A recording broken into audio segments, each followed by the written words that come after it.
Olha só o que Deus está nos oferecendo. Oferecendo a vida ou a morte, a bênção ou a maldição. E Ele nos incentiva dizendo, escolhe a vida. E que você possa viver bem e a sua família, posteridade, também receba o bem. Então é mais uma questão de entender a direção, de entender o que Deus deseja para nós e assumirmos a nossa posição. Eu quero que você olhe para alguém perto de você e diga assim, eu vou assumir uma nova postura hoje. Amigo de casa, você que está olhando para mim aí agora, diga aí para alguém, não tem ninguém, então diga para mim, eu estou ouvindo pela fé.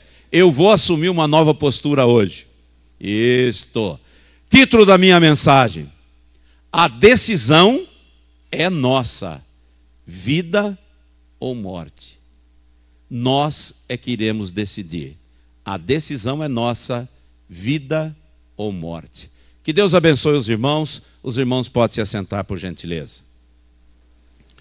Bem, o assunto que eu quero abordar com vocês hoje não é muito comentado entre os cristãos e também pouco se fala dele na mídia de uma forma geral. Não sei bem o motivo, mas talvez porque esse assunto ele envolve áreas delicadas como financeira, sentimental, emocional e principalmente ele abrange a área espiritual de todas as pessoas. Eu quero lhes falar hoje sobre herança comprometida, compromisso dos outros em nós, raízes de nossa formação. Portanto, eu peço a você que está me vendo e ouvindo, que você preste muita atenção, porque esse assunto ele fala do nosso passado, ele alerta para o nosso presente e orienta o que temos que fazer para que tenhamos um futuro brilhante. Eu confesso a vocês que, para falar desse assunto, ele traz muitas responsabilidades. E para isto, é preciso coragem, ousadia e muito daquilo que eu chamo de mexer no vespeiro. Eu sei que estou mexendo no vespeiro. E quando eu era menino, jovem, sempre minha mãe orientava, que recebeu da mãe dela, que não se deve mexer no vespeiro, que algumas picadas você sempre leva. Então eu sei que o assunto que eu vou abordar vai mexer com muitas coisas, mas eu estou pronto, em nome de Jesus, pagar um preço para que você possa receber a sua libertação. Olha, eu não pretendo, com esse assunto, levantar aqui nenhuma polêmica, não quero ficar discutindo, não quero fazer discordância religiosa com ninguém, não. A minha única preocupação sempre será ajudar pessoas. Por quê?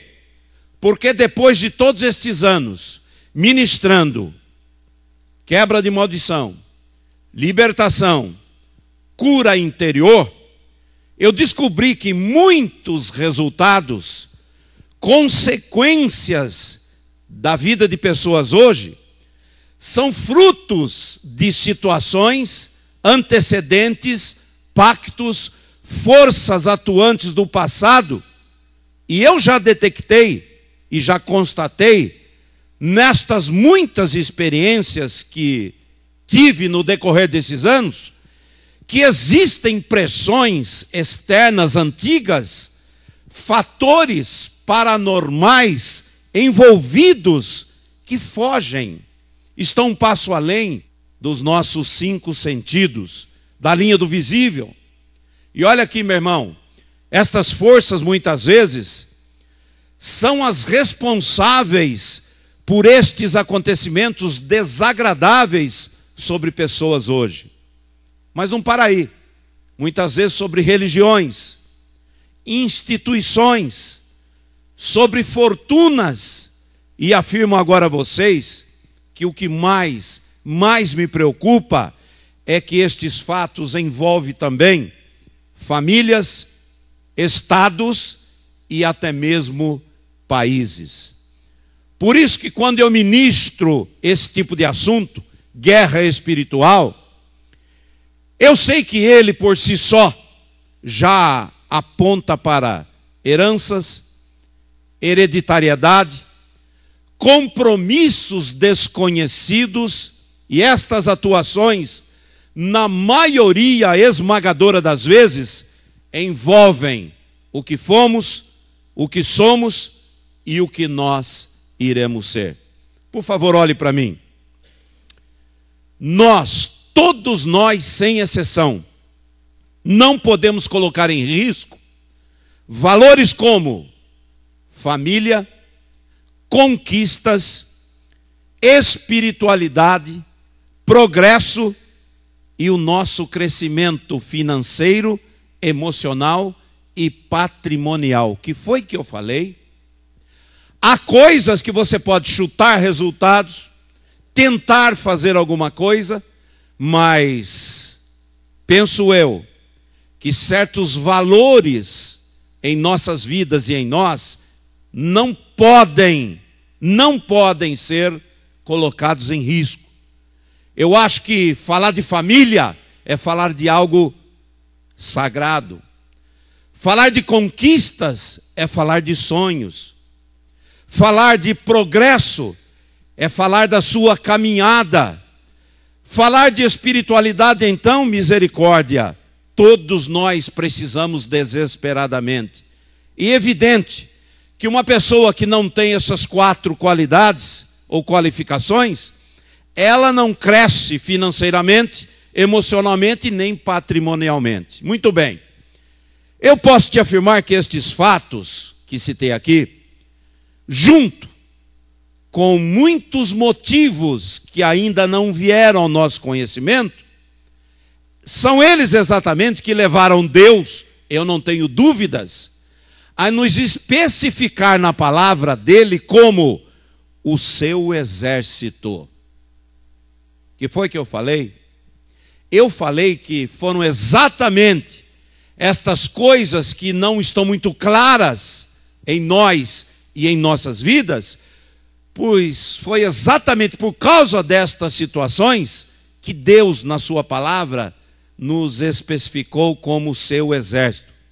Evidente que quando se fala em exército, nós temos que incluir armas, soldados, mobilização, estratégias, planos e uma série de armamentos que Efésios capítulo 6 esclarece para nós com detalhes, porque este livro de Efésios, ele é o único na palavra específico que registra níveis de guerra espiritual. Você não vai encontrar isto em outros livros da palavra. Por isso que eu falei a vocês que é preciso coragem, porque esta luta não é uma luta aberta, visível, é uma luta camuflada, sorrateira, que em todo tempo e em todo lugar sempre existiu e penso eu que sempre existirá. O que eu quero falar é o seguinte, que lutas nesse nível, neste sentido, todos nós aqui temos, todos vocês em casa que estão me vendo e ouvindo também têm. O único problema é que a maioria desconhece de onde tudo isto vem vindo e por que as coisas estão assim. Muito bem, repito, esta luta não é uma luta aberta, não é uma luta visível com estes olhos, com os 5 sentidos, mas é uma luta escondidinha. Os inimigos de nossas vidas, eles vêm chegando quietinhos, por trás, e quando você vê, como eu disse, já envolveu você, suas coisas, seus sentimentos. Então, meu irmão e meu amigo, despertado para isto, Eu usei a lógica dos fatos, pois são todos fatos espirituais. Olha o que eu estou falando. A sua situação financeira começou com algo espiritual. Sua situação de saúde, energia no seu corpo, começou com fatos espirituais. A sua situação familiar, o seu progresso, começou com fatos espirituais. Eu tinha um grande amigo chamado pastor Almir Guimarães, do Rio de Janeiro. Aprendi muito com ele, já citei aqui isto. Ele dizia para mim assim: pastor Wilson, você pode pegar um rolo de cordas desse tamanho e vai soltando. Você vai ver que lá no final tem um nó. Eu estava falando sobre guerra espiritual com ele, porque às vezes ele me disse, a maioria delas, você olha para uma pessoa e você pensa que aquela pessoa é uma pessoa sensata, organizada, uma pessoa altamente qualificada. Mas quando você vai remexer na vida pregressa, no passado daquela pessoa, lá você está desenrolando a corda.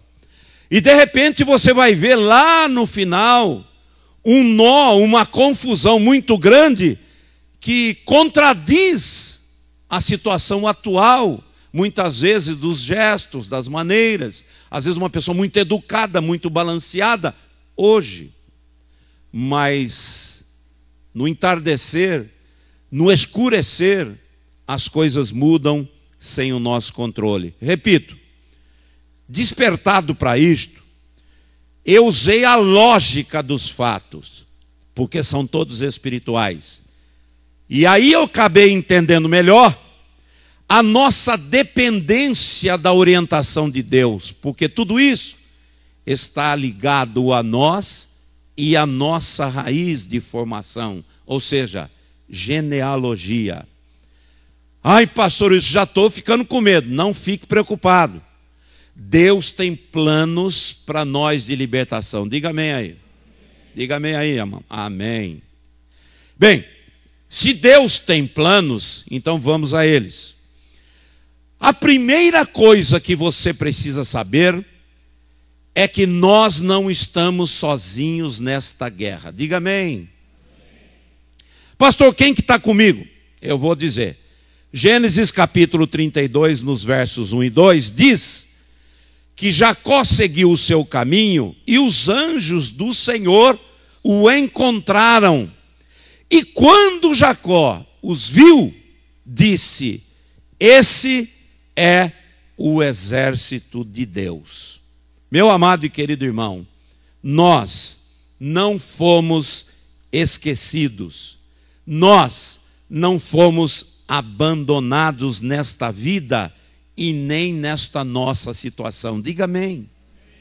Sabe por quê? Porque os anjos do Senhor, que talvez você não esteja enxergando com estes olhos, estão te acompanhando nesta sua jornada. Isto é muito animador e nos coloca novamente em condições e dispostos para reagir. Porque o exército celestial, os anjos, estão nos acompanhando e envolvidos, todos eles, neste nosso projeto. Você sabia que Deus já determinou, está lá em Hebreus, que os anjos dele estão a nosso serviço, a serviço daqueles que amam e servem a Deus. Olha para o irmão perto de você e diga assim: você serve a Deus? Você ama a Deus? Você serve a Deus, amigo de casa? Você ama a Deus? Aleluia! Então os anjos do Senhor estão aí ao seu redor. Glória a Deus por isso. Então, guarde com você: você não está sozinho nesta peleja. Outra coisa, se nós somos o exército de Deus, tá? Saiba que todo exército, ele precisa possuir armas de defesa e de ataque. E elas, diz a carta de segundo Paulo aos Coríntios, capítulo